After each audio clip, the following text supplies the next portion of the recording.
then if you understood that you could actually elevate your state without anyone or anything every single day and hold whatever that intention of your future is. And it takes a coherent brain to do that.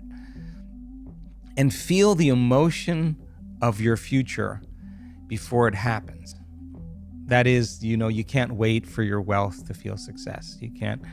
Or abundance. You can't wait for your new relationship to feel love. You can't wait for the mystical experience to feel awe, or your healing to feel whole or grateful. That's kind of the old model of reality, of cause and effect, waiting for something out there to change, to take away this emptiness, this lack that I feel in here. If you teach people that they could elevate their state, and we teach that model through meditation, and they can combine that clear intention with an elevated emotion and teach them how to make that heart of theirs more coherent. If they do that properly, then they'll live their life feeling like their future has already happened. Now, from that elevated state, instead of that self-limited state, they can become as conscious of that unconscious self as they could if they were at that limited state, and being defined by that vision of the future, getting up every day inspired by it, and not letting any person, any circumstance, anything in our life remove us from that vision. That would be a day well lived. So then, most people then, they have that vision of the future, but they give up on that vision because in order for them to arrive at that vision, they have to do something. They have to think differently. They have to act differently. They have to feel differently. And it's so much easier to make the same choice every single day. And the hardest part about change is not making the same choice as you did the day before.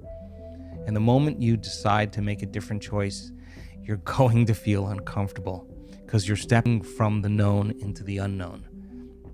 So some people would rather cling to their self-pity than take a chance and possibility. They'd rather tell the story of their past instead of telling the story of their future. They'd rather believe in their past instead of believe in their future.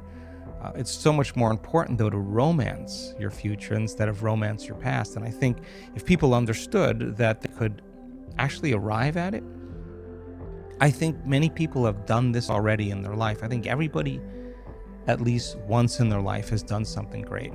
And when they did something great, they just made up their mind.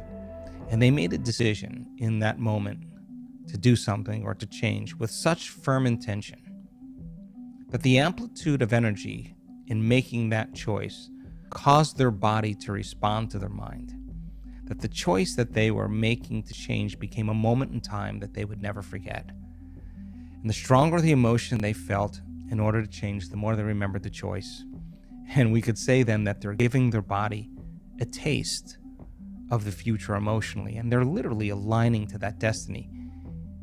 We discovered that if you keep doing that every day, somehow you'll arrive at that destiny, and your biology will literally begin to change to look like you're living in a different life.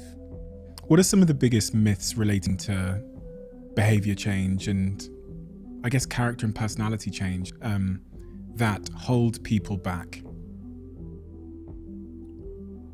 Probably belief. I think in so many ways that a belief is an unconscious process. A belief is a thought you keep thinking over and over again until it's hardwired in your brain. And most beliefs are based on past experiences.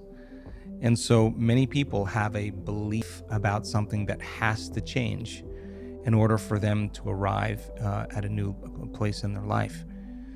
And what we discovered a lot of times with people in this work is that when they say, for example, they were healing themselves of a health condition, sometimes they would do their meditations 3 times in one day. And I asked them, why 3 times? And they said, because I stopped believing.